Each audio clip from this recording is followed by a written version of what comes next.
The fifth release from Radiance Sublevel Transmission is Vampire's Kiss from 1989. This is a film that I have often heard talked about, particularly around Cage's performance, and for some reason I've just never got around to checking it out. But there is something incredibly entertaining and fun about seeing a unbridled Cage, and this film definitely has him do some crazy things, and it has that wonderful moments that I have seen, whether it be the vampire accent, the scene with the teeth when he eats a cockroach, where he screams the alphabet or torments everyone round about him.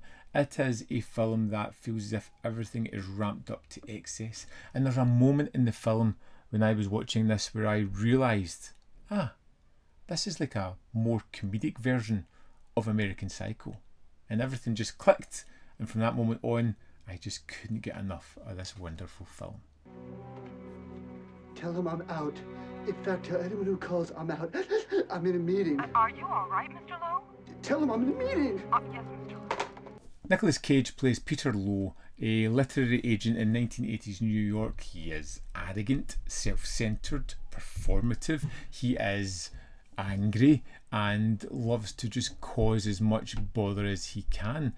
His life is a loop of office power games and therapy sessions and one night stands, nightclub encounters, rinse and repeat. Then he meets Rachel, played by Jennifer Beals. After a strange and violent encounter with her, he begins to believe that he's been bitten by a vampire. And from there the film becomes this absolutely bizarre descent into delusion, comedy, horror and workplace cruelty.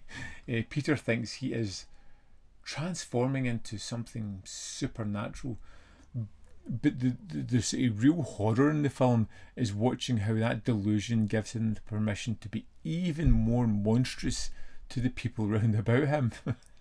And Nicolas Cage owns every second of the screen. It is one of those definitive Cage performances, not because it's subtle, because absolutely is not subtle. It's the most opposite thing of that ever.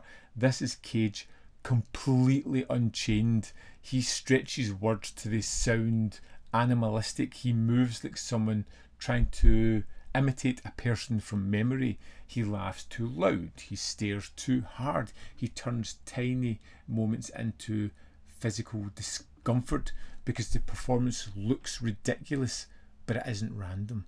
Peter Loew is a man who's always performing. He feels like it's all about the surface and what people perceive from him.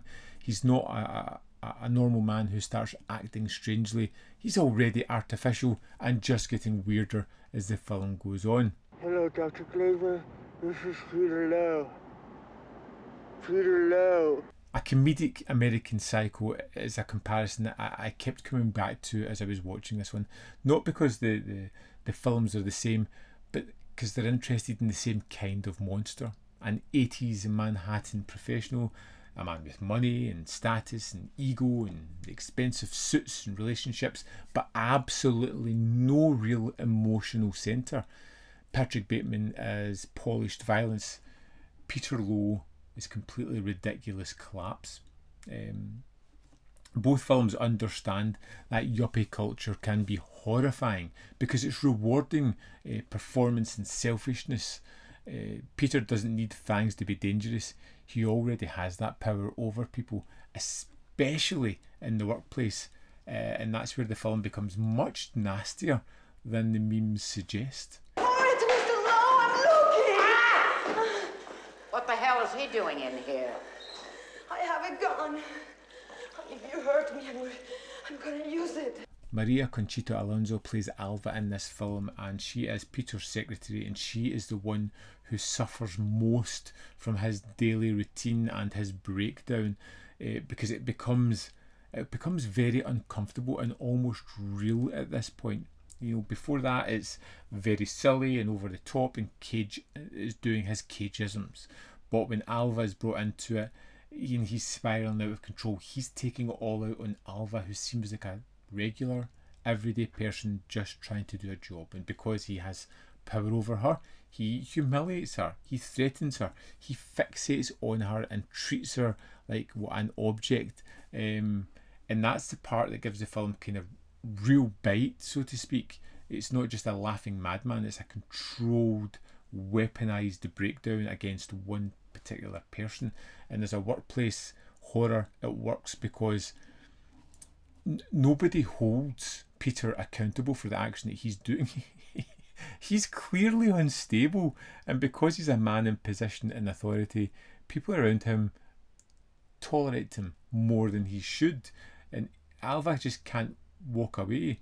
It makes the office scenes really uncomfortable, and they're funny up to a point, and then they push that much further, and it becomes something that almost curdles the humour in this one, because there is consequences for other people due to Peter's behaviour. His delusion may be absurd, but his cruelty is incredibly real. Come on, Alva. Shoot.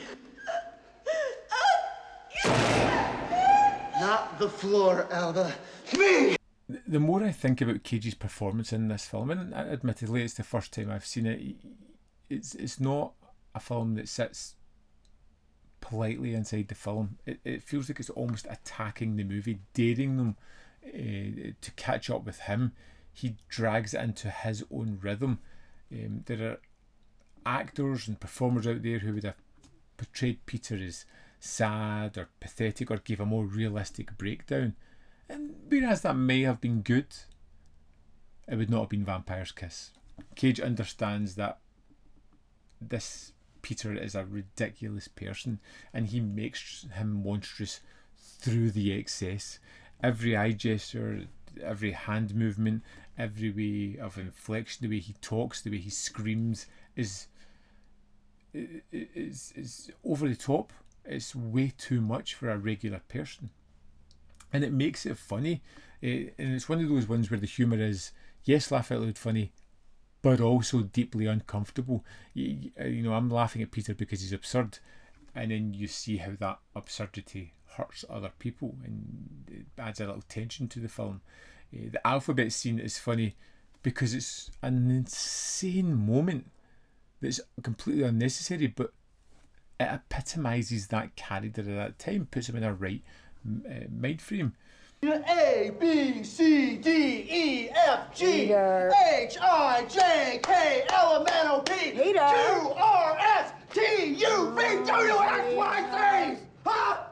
The vampire element is inconsequential. It's part of the movie. It's there. It's not. It's just more about Peter being not so much the Nosferatu vampire, but someone who preys on other people, sucking the life force out of them by berating them at work, by hunting them down or hurting them that way. I thought this was incredibly fun. I know it's not going to be for everyone. Some people will find it too much, but it's so absurd and over the top, and has this dark moment through it as well that just made me completely entertained. I was transfixed by Cage throughout this, and the fact I get this in 4K was incredible. It just looked amazing through a lot of the sequences, particularly some of the nighttime sequences when he's wrecking his house and turning it into a tomb, and of course the audio on this is incredible as well. I really enjoyed this one. I'm looking forward to going back to checking out again, and other than say Highway to Hell, I think Transmission are doing an incredible job, and I really can't wait to see what else comes from them.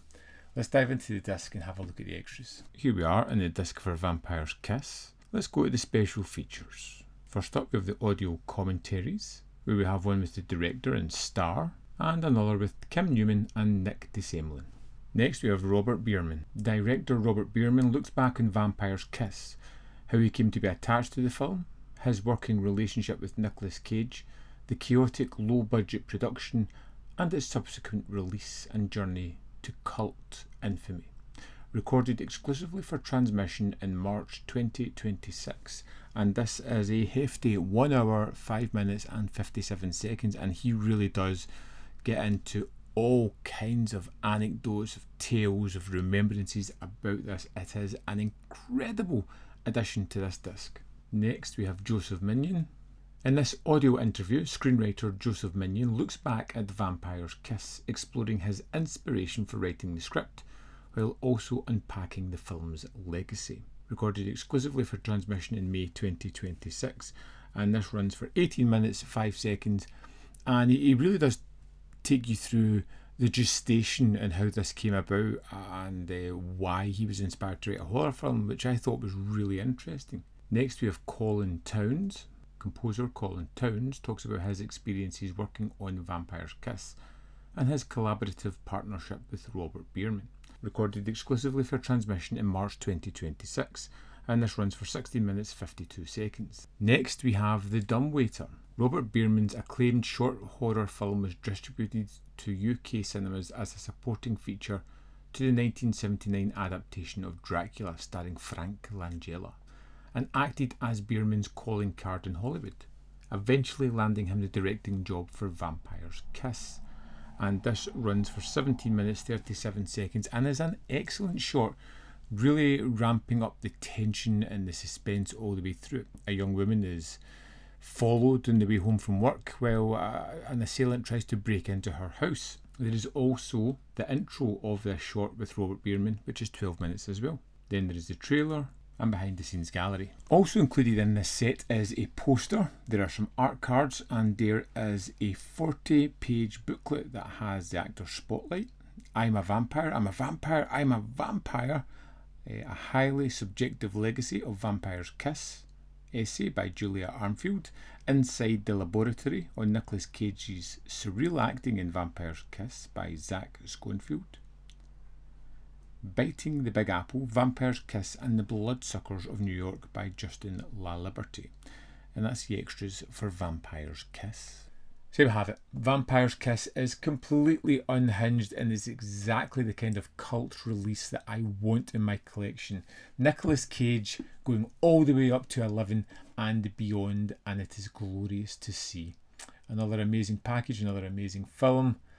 I'd love to know your thoughts on Vampire's Kiss. Let me know in the comment box below whether you love it, hate it, or feel somewhere in the middle. As always, there's more content up here. You can see more of my stuff. In the description box below are links to Patreon, membership program, and manvfilm.com, always in which you can support me. Thanks for watching, and I'll see you next time.